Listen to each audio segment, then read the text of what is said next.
So let me start by thanking the Humanitarian Technology Board. That's a new brand name now, for the privilege of inviting me to speak on a very important subject, especially for our new volunteers and then older volunteers. Particularly, I'm very impressed to see my great friend, my former we were together, in Nigeria, the secretary of IEEE Nigerian section, Engineer Ablatif. Good to see you. Omar, thank you very much. All the team members within the HTB for this great opportunity. So I'm going to make this presentation very conversational and very interactive so that we can all participate and then be able to share, our experiences and then learn from each other. I have benefited so much from IEEE as a volunteer in the last 10, 15 years, back in the university up to the time I left. I was formerly the treasurer of IEEE Nigerian section. I was the pioneer chair of IEEE Consultant Network and the pioneer chair of IEEE Southeast subsection in Nigeria.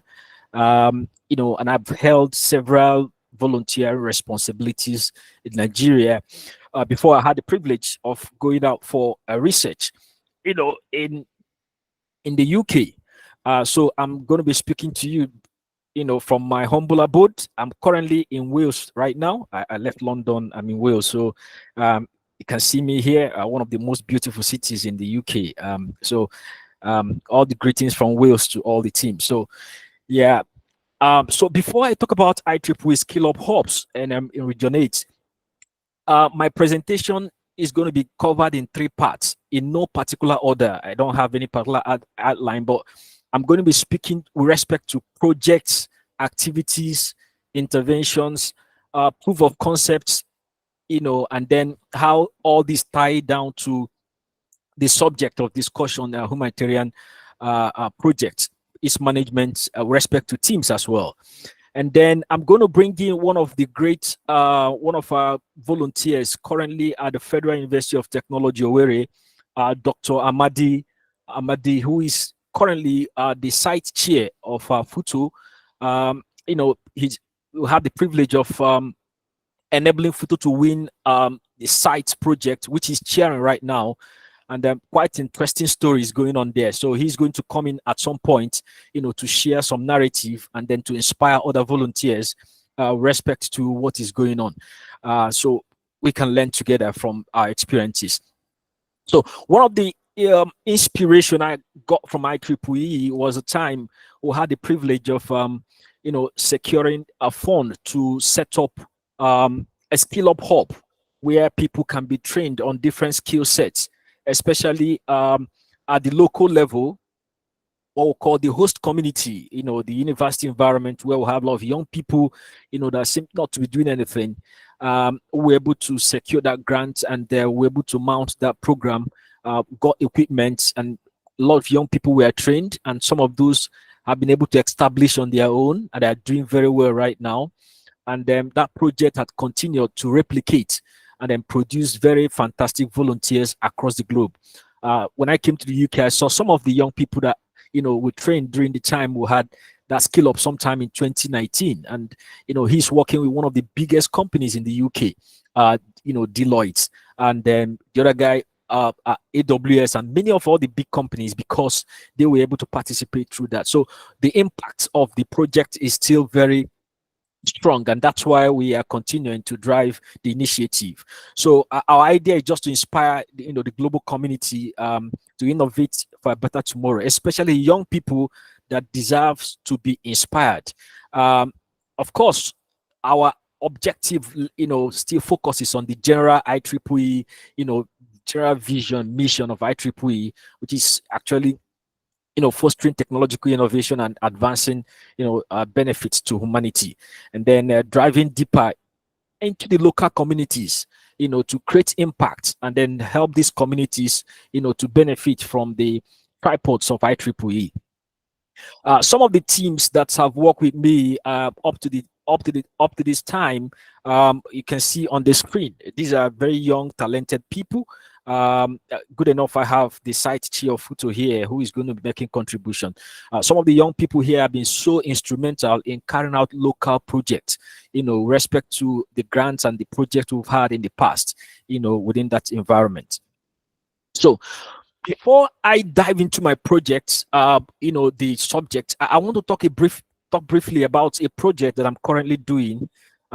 This project is very massive, and that will encapsulate, some of the things I'm going to be discussing today in our meeting. The idea behind, project is actually to, deliver results within cost, within budget, and within a time frame defined by the funders. So we had the privilege of executing a project we call the UK Natural Capital. That's one of the biggest projects in the UK that involves over 450 stakeholders from England, Wales, Scotland, and Northern Ireland. What we are trying to do is to look at the natural environment of the UK and look at the benefits we can derive from natural environments, and then quantify this, benefits to, understand policy directions within this environment. So look at the benefits that derive from nature, benefit like food, clean water, fresh water, renewable energy, and all kinds of things that could be derived from nature. Because, we realize that most of the accounts being generated across the globe focus on what they call national accounts.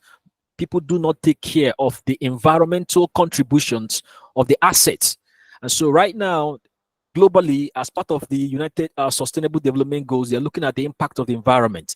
How do we aggregate resources from the environment, value it, and add the assets, the value, the annual value, the asset value into the national account, so that countries can use that to make robust policy decisions that will, influence a lot of people. And so I had the privilege of doing this project with, great experts from diverse walk of life. One of the projects, an aspect of it is the woodland that covers provisioning services, regulating services, and cultural services. We'll map resources within this, ecosystem services, determine the value, the annual value and the asset value, and then use that to generate policy direction for the UK. The project involved the use of satellite data aggregation, integration with what they call the SEA, System of Environmental, Accounting, and then, with the SEA, mapping it to the national account. And so, that could help in making policy direction.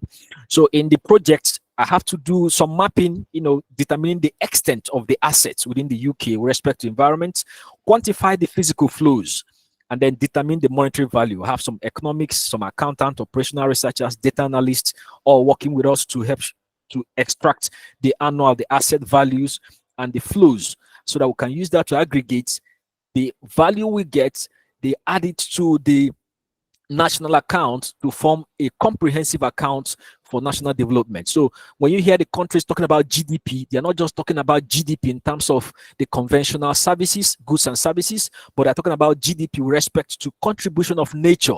What is the contribution of nature to GDP? And that's what the global community is talking about, what they call beyond GDP. That's the global focus right now. Many countries in Africa, they do not understand this dimension. So we are the first evolving direct research contribution in that space. So we map resources like oil and gas, recreation, agriculture, aesthetics, renewable energy, urban heat, all kinds of services that nature offers. We're able to quantify it and derive the annual value and the asset value. We'll break it on country breakdown level. What is the contribution of England? What's the contribution of Scotland? What is the contribution of Wales? And what the contribution of Northern Ireland? And that will help the government in making policy decisions. So these are some of the charts you might probably want to see. And these are the provisioning services, captured in the budget. And then this is the regulating services, air pollution, greenhouse, noise regulating, urban heat, and all that.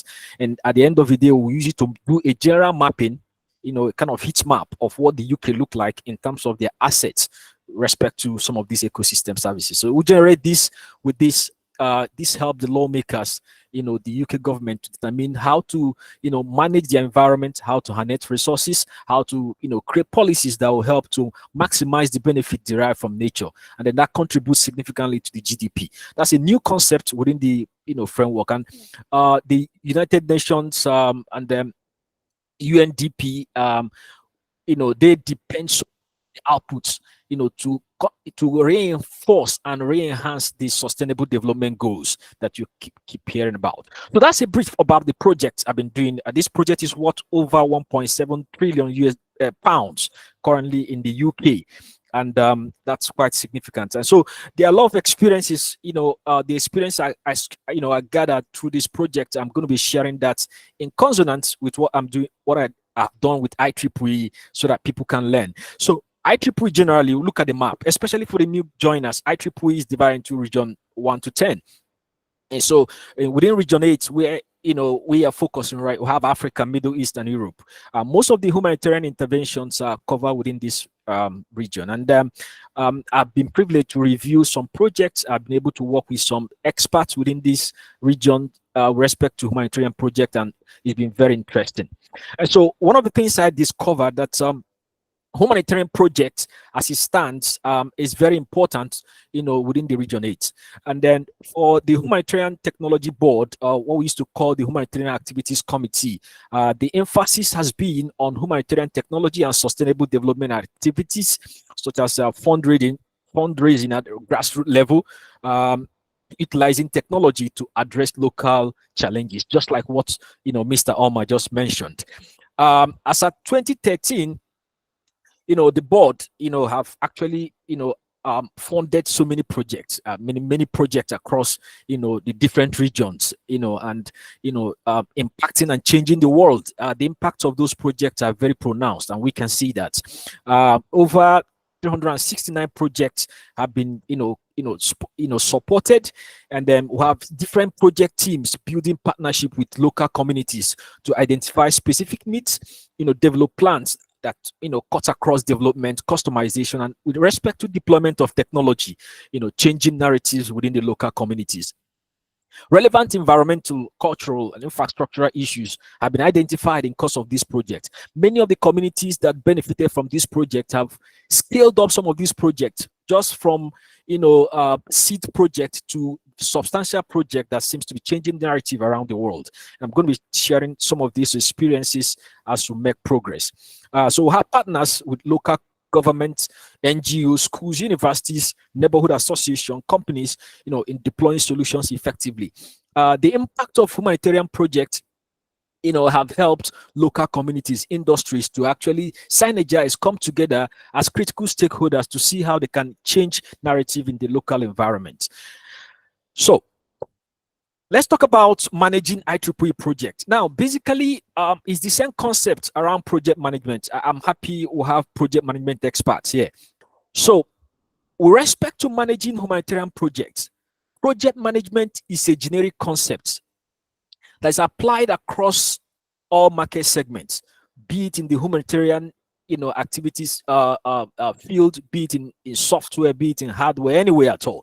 Project is project, because project cuts across three major constraints: scope, time, and budget.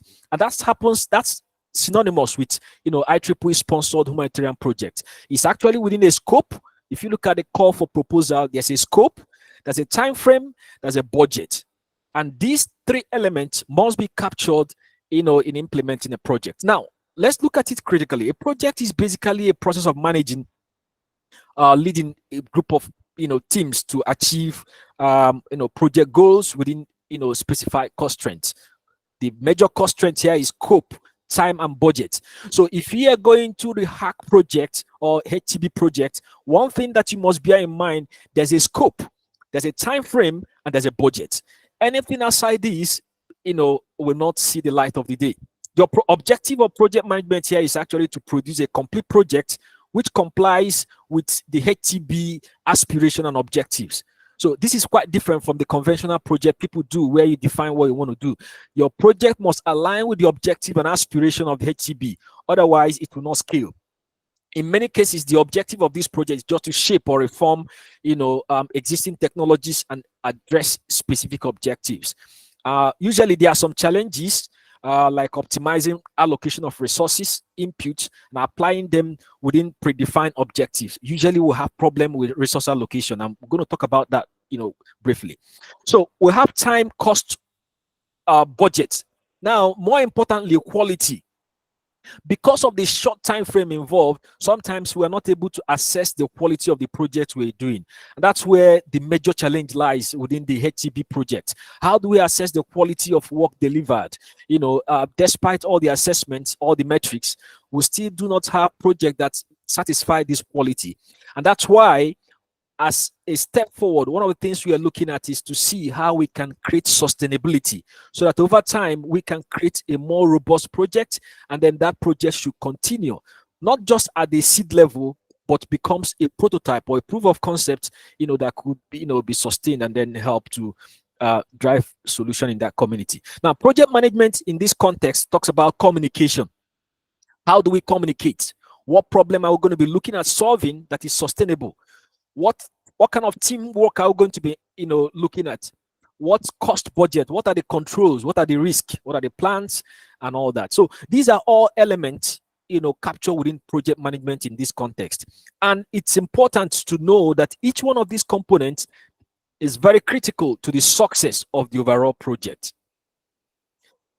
So HTB strategic area of focus borders so much on awareness, raising awareness, increasing the role of engineering technology in a sustainable way, supporting and developing sustainable projects, development activities, addressing local needs, local projects that have footprint, training of different sorts, building a sustainable development community where we talk about multidisciplinary collaboration to foster development in a much more sustainable way. So these strategic areas are very important, and that's why most of the projects are aligned to this strategic focus. Now, within the HTB, it's important for us to know that all the projects sponsored within the HTB framework align strongly within the context of the Sustainable Development Goals, the United Nations 17 Sustainable Goals, Development Goals, as you can see on the screen. Zero poverty, zero hunger, good health, and all that. So that means that projects of focus must align within the framework of these 17 Sustainable Development Goals. Now, the earlier project I mentioned, which I talked to you about, the SIA, is actually an extension.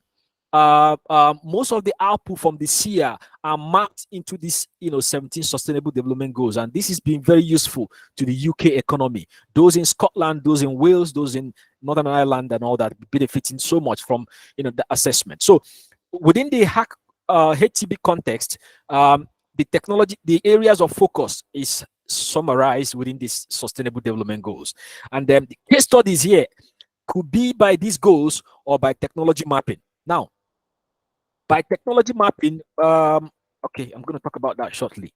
So that's for the HTB goals. Now, HTB goals must align with the project life cycle. For project management experts here, this diagram on the screen, I'm sure you'll be very familiar with that. It's a structured way of executing and then making sure that you finish your project within the time, cost, budget mapping. Clear phrases, milestones, deliverables, having better communication and connection with stakeholders, with appropriate risk management and quality assurance and control mechanisms or capture within that life cycle. This is what makes a project to be sustained. In most cases, we don't really achieve all these milestones within the time we're supposed to conclude this humanitarian project. The first part of this framework is the conceptualization, or what they call project initiation, where you have your charter, your initiation, where you have your teams, you have your Gantt charts, you have framework of how you want to set out the whole process. We'll have the project planning phase, where you have your budget definition, your WBS, your work breakdown structure, your Gantt charts, your critical path analysis, your communication plan, and the risk mitigation plan. At this point, you capture your stakeholders' engagements as well. The third one is the launch of execution, status tracking, KPIs, quality and forecast.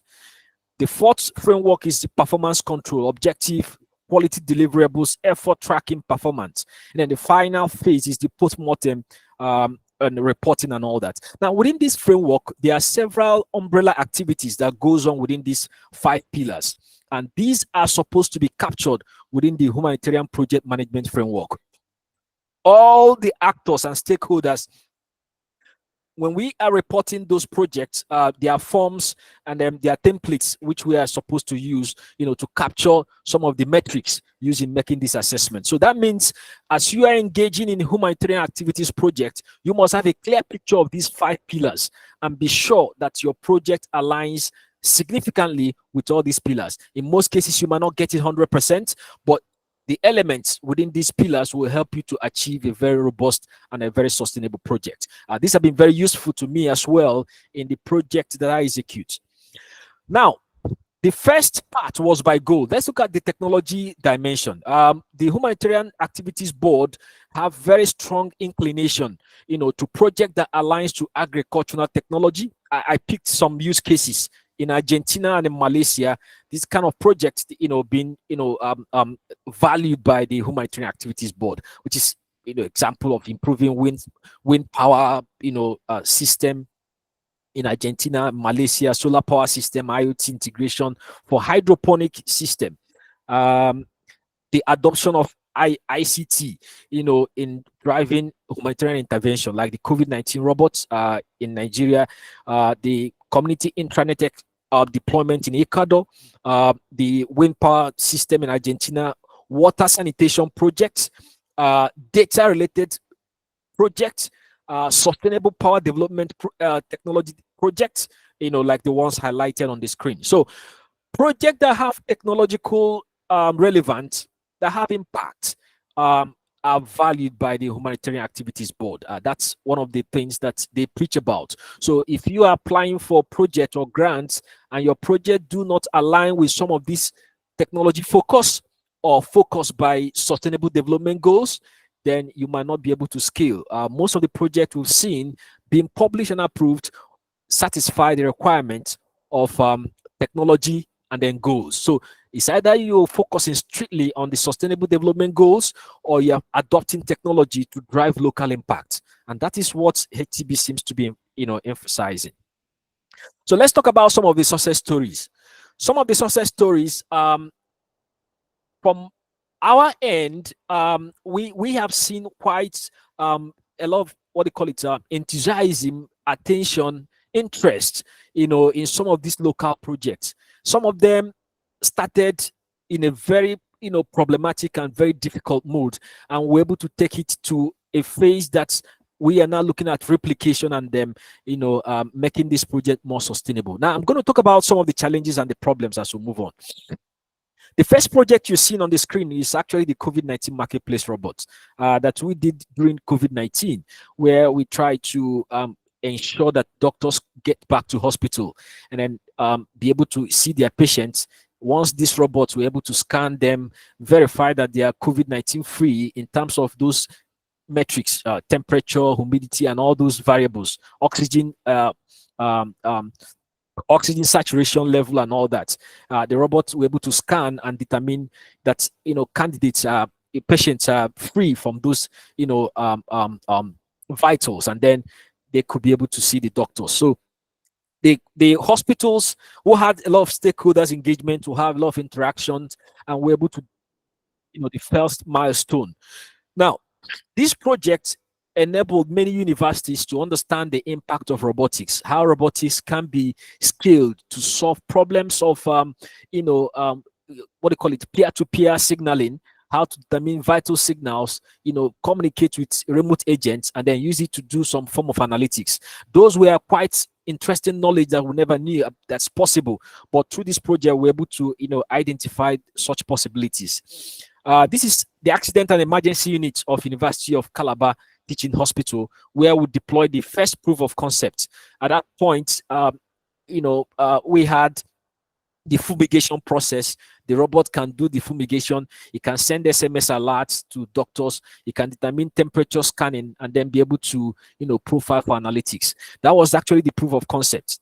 This is the medical director of University of Calabar, at the time where we deployed this project. And, in the Accident and Emergency Units where they have traffic, persons coming into the hospital, the robots have the capacity to scan and then be able to do some analytics. We went as far as linking these robots to internet gateways so that we can be able to do some form of remote profiling of data logs and then use it to do some form of analytics within that space. And then we're able to do some publication as well from it. That's one of the success story we had. We had another project on the biomedical model for human pathogen populations. This one of the water borehole supply project, carried out at somewhere in Udi, in Enugu State, where we deploy a borehole and then deploy some bionic IoT sensors that could track pathogens and report these pathogens to healthcare facilities for them to do some water treatment so that people in that community will not be drinking contaminated water. So this is the framework of that project, and it was sponsored by IEEE, and it was a great success. This is a wearable health device for antenatal pregnant women, where pregnant women could be able to determine the photo state, the acidity level, the concentration profile of the fetus at their first trimester, second trimester, and third trimester, and be able to report these analytics to remote agents that could be able to give them instant prescription instead of going to hospital. This was quite useful during the COVID-19 when people weren't going out. So you can actually interact with the sensing devices, the probes, and then these probes could send the vitals to remote medical experts that will give instant prescription on what could be done to ensure that the pregnant women, are taken good care of. So we'll call it wearable health device. It's actually published in IEEE Access, and yeah. So we have the Solar Power Blood Bank Initiative in Calabar. We identified that there was a need for blood bank in some of the universities. Some of them need to travel miles away when they have blood crisis, and so we were able to identify that need, and then had various level of engagement with the university community and local community, and through the support and the funding from IEEE HTB, we were able to build that solar power blood bank. And today it's actually a minor startup for young people that do blood clubs and all that. We work with many medical doctors and experts. You can see the gentleman on white is a medical consultant, that handled that project in University of Calabar. So this is a blood bank at University of Calabar from that. So other project like dispenser units, this Federal University of Technology, the Vice Chancellor inspecting one of the ventilator projects we did then. We have dispensers and autonomous agents that dispenses drugs during the COVID-19. These are all interventions from IEEE, and many more that I can list here. We have the Skill Up Hub that we've had in at Federal University of Technology, we had at Nasarawa State University, and many other universities within the region. These are all interventions from IEEE hack. So these all projects, and the local communities have benefited so much from this intervention, including the young people. Yeah, we've had hackathons, where we've had young people compete and then, explore the skills and knowledge they've learned, through those interventions. Yeah, an interesting part of, the humanitarian project engagement is what we call the local community engagement, where we connect with the communities, more like a kind of communities. In stakeholders engagement, which is very important, we try to maintain resilient relationship with these communities because they are the ones that will consume these products. And when we have this engagement, the stakeholders provide all the supports and then make sure that the project goes up as appropriate. And so that's one of the pillars in executing humanitarian projects. You must make sure that stakeholders engagement is taken very seriously at different levels, at the regulator level, public level, financial level, financiers, what they call it, all kinds of stakeholders that have interest, in that project. They must be carried along as much as possible. So embarking on a project without a stakeholders map is actually going to be very disastrous, because the stakeholders map will help you derive what I call triangular feedback. With that feedback, you can go back and then see how you can create some form of resilience in your project, and then that project will now become sustainable. Most of the projects that are not really sustainable is because there's no strong stakeholder engagement. Absence of stakeholder engagement will lead to projects that will end up as moribunds, without seeing the light of the day.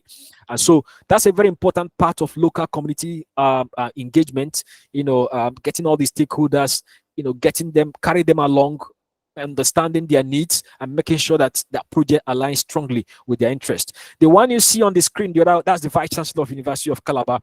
When she was with us, when we were doing the solar blood bank project, we work with all their teams, their doctors and their nurses, and we're able to get all things sorted. We had the COVID-19 ventilator. This is the Vice Chancellor of Federal University of Technology. We had engagement with them. They provided feedback and we're able to do all that. And so stakeholder engagement is a very important part.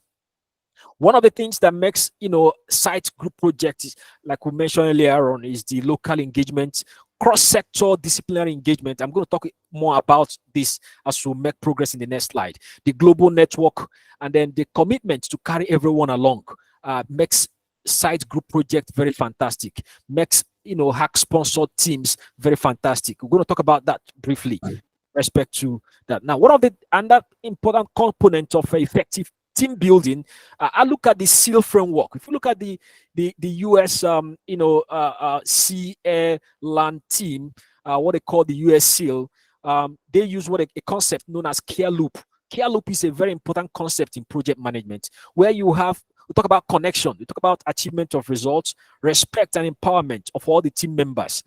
The SEAL is one of the most important unit formation within the security setup that carries out fantastic job. If you look at their profile and the activity, you see that competence, communication, drive, flexibility, selflessness, delegation, task allocation, accountability, and what we call executive intelligence is actually, these are the pillars of their foundation. And that's why the SEAL team is very strong and very formidable. That's why all the humanitarian activities committee teams, the site groups, must be able to adopt the care loop framework and then be able to carry out all, engage all these characteristics to make sure that their teams are very strong and their teams are very competent. Their teams can deliver results within the time frame required and then be able to deliver results. One of the interesting things I've seen working with teams is the fact that as a project lead, you must have what they call executive intelligence. Some call it emotional intelligence, some call it all kinds of things, but this has to do with an exceptional ability to bring everyone on board and be able to handle conflict resolution, be able to carry the project within the time cost budget and deliver the milestones required. Very important concepts which has helped in delivering projects in the past. And I'm going to encourage that moving forward, all the site groups must invest so much in trying to make sure that all these attributes and characteristics are captured in their formation, in their teams. And this will help to build effective teams in delivering results moving forward. Another important concept in team building is what they call the scenario planning. How do you plan for eventualities? One of the disasters we have in executing some of our site projects is when the plan changes from the original set map, and then it becomes a big problem. The problem is that we have not understood the concept of scenario planning. Scenario planning has to do with creating alternatives when there's a deviation in the set projection. Even when you have your Gantt chart, you have your critical, path analysis and all that. Sometimes we are careless about this concept. And this is why we must be deliberate in understanding the predictive aspect of scenario planning, the exploratory part, and the aspirational part. For example, those in Nigeria that secured grants some months ago, only coming in to discover that the exchange rates have changed dramatically. How are they going to cope? How are they going to carry out that project? And that's why at the inception, you must be able to understand the concept of scenario planning. What happens if there's a change in plan? You must have this plan ahead of time. And with the scenario planning concept, you can be able to mitigate, crisis, within the framework of our project. So how do you continue with a project if the resources are no longer available? What happens if the resources and deadlines of a new project are dead to the pipeline? You have a pipeline of things you want to do. Suddenly you have increased workload on the pipeline. What are you going to do? It becomes a problem. So if you don't have understanding of scenario planning, it becomes a deadlock. You now start playing pranks, and at the end of the day, you might not be able to deliver results. And this is a problem most site beneficiaries, hack beneficiaries are facing because they don't understand the concept of scenario planning, a method of exploring possible future events and outcomes. How are we going to deal with that before the project starts so that you can be able to mitigate, the problems? Now, course of actions could take longer than planned. expanding the business scope or the new market, new product release and all that. These are all scenarios that can play out, which we are not captured in the original framework. So we are saying we must understand that scenario planning should be integrated into our framework moving forward. Under concepts in team building, which I've identified, is what I call the triangulation concept.